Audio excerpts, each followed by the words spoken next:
Greetings, my brothers and sisters. It took me a while to consider doing this presentation, this video presentation, but after serious contemplation, I think it's necessary, if not only for my own peace of mind, but hopefully it will spark somebody else who was afraid to speak out in a situation that I think needs to be addressed and addressed urgently. There's a quote that goes, "The only thing necessary for the triumph of evil is for good men to do nothing." It's unclear who to attribute this quote to, but it's difficult to dispute the truth contained in this profound statement. The only thing necessary for the triumph of evil is for good men to do nothing. There's another quote that is used regularly by us Masons, and that's the quote of making good men better. So it's easy for me, for the purpose of this presentation, to consider myself a good man, since I was allowed to be a member of the order. And it was imperative that I had to be a good man to do that. And therefore, if I do nothing about this situation or say nothing, then I'd be contributing to evil's triumph. So, today, I refuse to let history, when written, reflect that I said nothing or didn't live up to my obligations as a member of the Fraternity of Freemasons, Pha, Bahamas jurisdiction. I am aware that this will probably have the same effect my last post received. Many rolling their eyes, talks in small groups, and the possibility of this ending in my suspension or expulsion.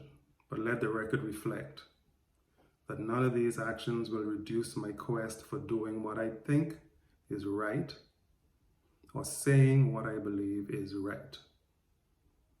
My history in Pha Bahamas is well documented, and it shows that I joined as an entered apprentice, achieved the status of Master Mason, and was given the honor to serve as the 49th Worshipful Master of the historic Royal Eagle Lodge No. 1. I was further given the honor of serving as Grand Junior Warden in 2 Grand Lodge administrations. I have risen through all the degrees and received my 33rd and last degree, thus affording me the title of Grand Inspector General, GIG. Everybody knows that I am serious about Freemasonry, and I'm not afraid to say it or show it everywhere I go. Therefore, any actions that make me embarrassed or question the authenticity of the order will force me to act and search for clarity or question the actions of the same. I have not been silent, or have I hidden my concerns and disagreements with the level of conferring of past master and past grandmaster titles administered by the sitting grandmaster. And today's statement is a continuation of the same. My reading of Mackey's jurisprudence states clearly in the 8th landmark, one of the prerogatives of the Grand Master is to make a Master Mason on site. That prerogative was not left vague either. It clearly states the conditions in which this can be done. It states that it cannot be done just at whim of the Grand Master in a private room whenever he wants to. There has to be an occasional lodge assembled with 6 other Masons present, etc., etc. So there's a process for making a Master Mason on site, a Master Mason. There are a number of landmarks, and the final landmark, number 25, also clearly states that these landmarks can never be changed.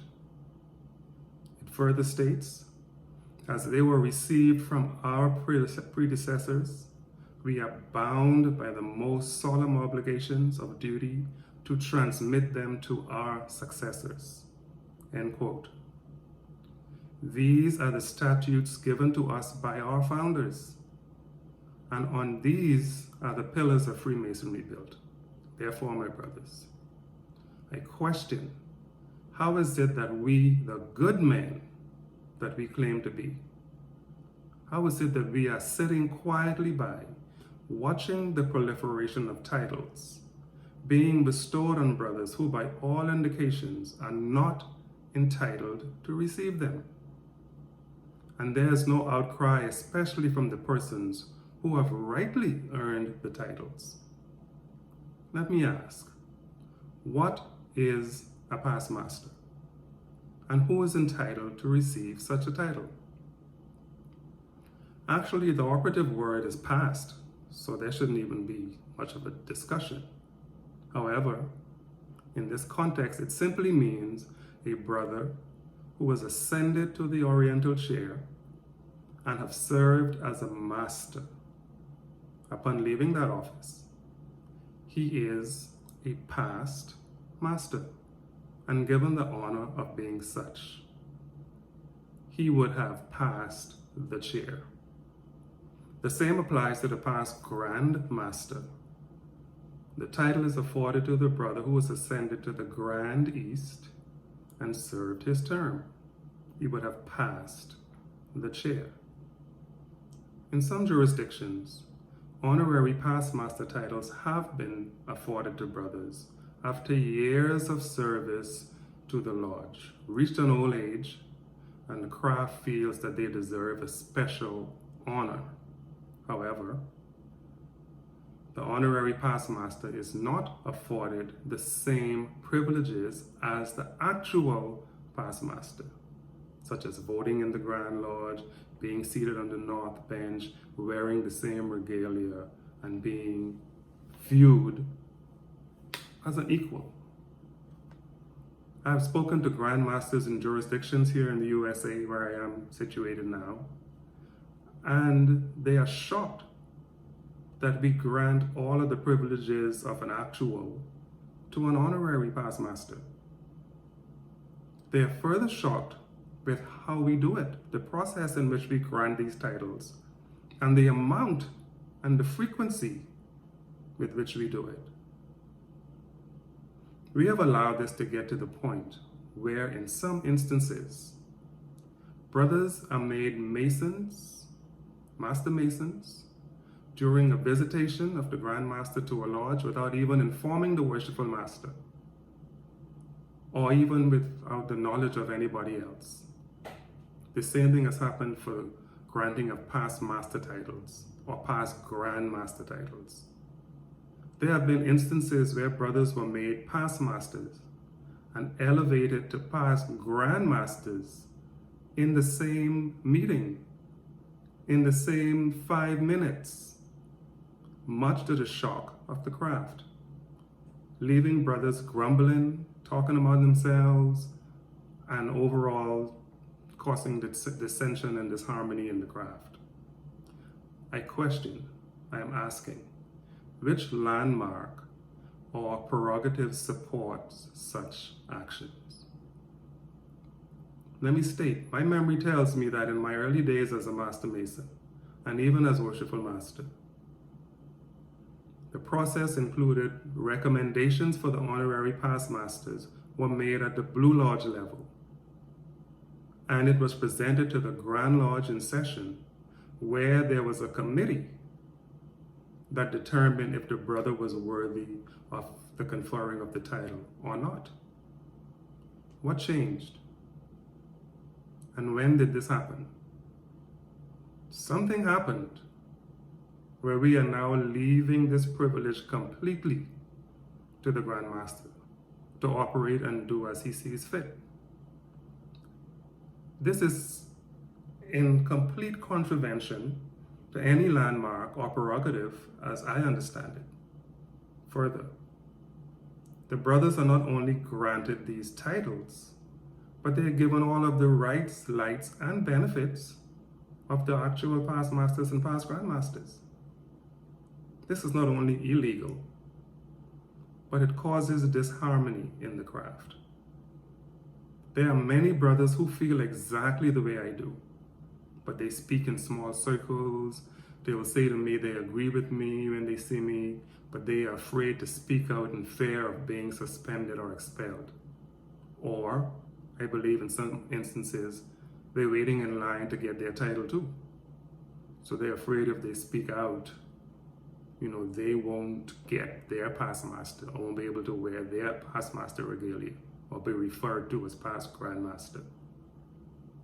Well, the right to Freemasonry is granted to men who are freeborn. And I am not going to be held slave to the fear of being removed from an organization that professes one thing but displays and act another way. We preach in Prince Hall especially about lodges being clandestine and that we should not be affiliated, etc. But if we are to be honest and look at the definition of what clandestine is, we are allowing clandestine behavior to happen within our own fraternity. The definition of clandestine is when something illicit is done secretly. Secretly. I sincerely hope that the members of the Grand Cabinet are not in agreement with these actions of the Grand Master.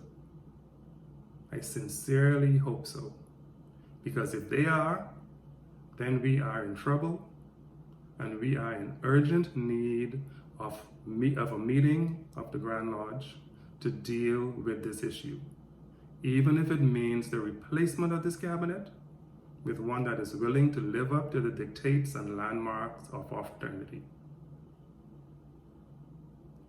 Our south benches in the lodges are empty. The north is heavy with callers. When pictures are taken of the craft doing anything in public, everybody is past master and past grandmaster. Just today, I saw 2 correspondences under the signature and seal of the Grand Master that troubled me enough to cause me to make this presentation this way. One letter was an attempt to justify the Grand Master's position as to why he didn't think a 30-day session was necessary following the last Grand Session. The other was where he wrote to our brother, informing him that he was granting him the title of past Grand Master for his service to the craft. But the title came with a cost. This didn't sit well with me. And I thought this needed to be dealt with, and it needs to be dealt with immediately. This has to be addressed, and this has to be clarified. Is this another form of fundraising? Are we so financially strapped as a fraternity that we are now putting a price on the legal titles of past master and past grandmaster? How much longer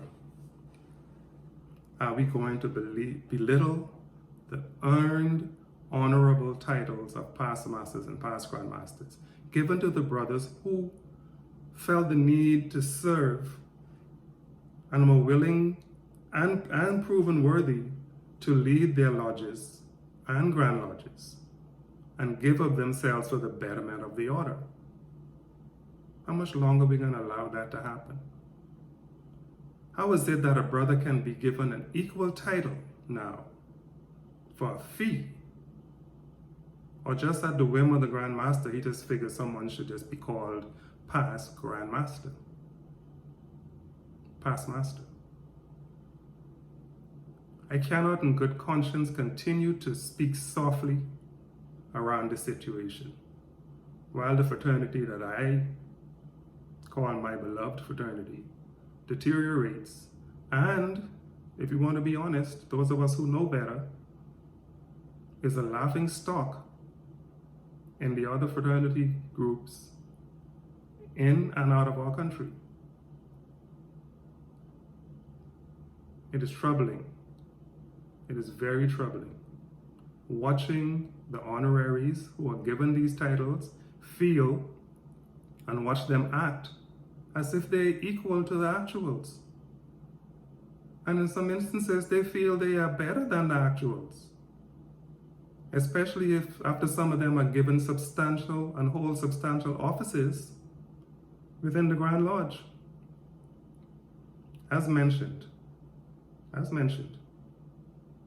I am not afraid to be expelled or suspended for my attempt to speak truth to power. I'm not afraid, and I'm using this platform to reach as many persons as I can to at least get some action.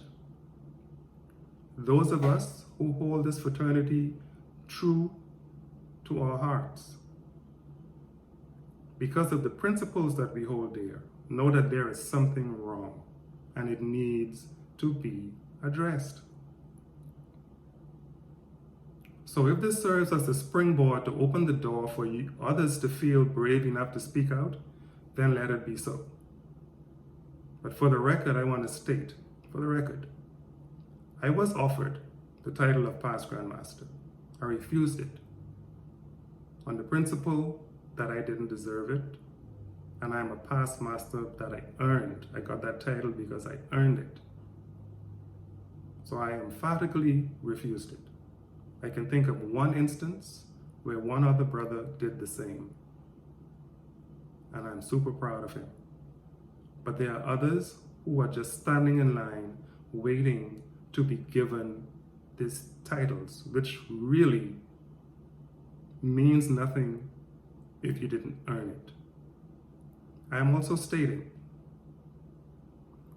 and making this clear now that if I am in a setting where I find myself with an honorary past master and he is given the same honor as me, who is an actual past master, then one of us got to be considered a fraud, because the two of us didn't get it the same way by traveling the same paths. I am willing to see myself as the fraud if that makes the situation better. And so therefore, I've taken two positions. One, I will not enter a lodge with an honorary if the lodge is going to be raised the same for them as they're going to be raised for me. I refuse to do that. Secondly, most importantly, until this situation is resolved or dealt with, I ask that I do not be referred to as past master Fred Ferguson, and I will behave as such. I will not accept the honors when I enter the lodge. You don't need to raise the lodge for me. I'll come in as a regular brother, and I will sit on the south bench in active protest. For the record and full disclosure, there's nothing personal about this position. The Grand Master and I have no issues. As a matter of fact, I've known him long before I even considered becoming a Mason. But this is troubling to me. This action is simply against the positions that he has taken in his office as the Grand Master of Pgm'S. And as such, he serves as my Masonic leader. And he is expected to represent me as such. Therefore, he, by my right as a Grand Lodge member, as an actual past master, he is entitled to be praised when he does things correctly, or when he do things right. But he is equally to be chastised and checked when I consider that he is doing something that is incorrect. As it relates to the 30-day session, there were proposed resolutions that were to be tabled at that session that are now left hanging, with brothers privately asking questions, what happened to the 30-day session and when these things are going to be dealt with. There are additional situations regarding the long overdue Treasurer's report, the missing Secretary's report, and along with many other things that's been outstanding that have yet to be addressed. Succession, for example. Brothers need to get answers, and things need to be transparent and abiding by the rules. So, Brother Grand, you need to deal with these issues and bring harmony back to the craft. Brothers are afraid to speak out, but it doesn't mean that they are not disgruntled.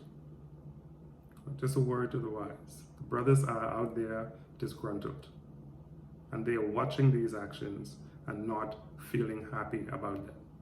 In closing, I took many obligations from my Master Mason degree all the way up to the 33rd degree.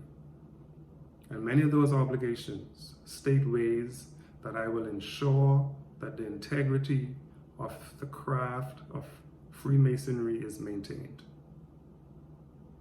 I want to say to my fellow illustrious peers, you took the same obligations I took, and you were given the same instructions that I was given as it relates to the maintenance and maintaining the true values of the fraternity in our jurisdictions. We were sent forth to preserve the integrity of our jurisdiction. So does your silence in all of this means you're in compliance with the things I pointed out? Or is it not important to you? If you're not in compliance, then you are commanded as commanders of the right to do what is right, by all means necessary. So, I've made my position clear once again, without fear of retribution, and I'm willing to commit the ultimate Masonic sacrifice if necessary. I'm going to be a Mason forever. I've been taught that once a Mason, always a Mason. Where were you made a Mason? In your heart. So I'm going to be a Mason forever. You may want to remove me from being in communications with you, in meetings or whatever. That's fine. I'm going to be a Mason forever. And by the principles of Masonry, I'm going to try to do the things that are right. I will not let my integrity diminish or fall because others think that we should speak in soft tones as it relates to the Grand Master or to the fraternity. I tried that, and that didn't sit well with me, and I am not happy living that way. So be reminded, brothers, be reminded. The only thing necessary for the triumph of evil or wrong is when good men do nothing. God save the craft, God save the craft, God save the craft.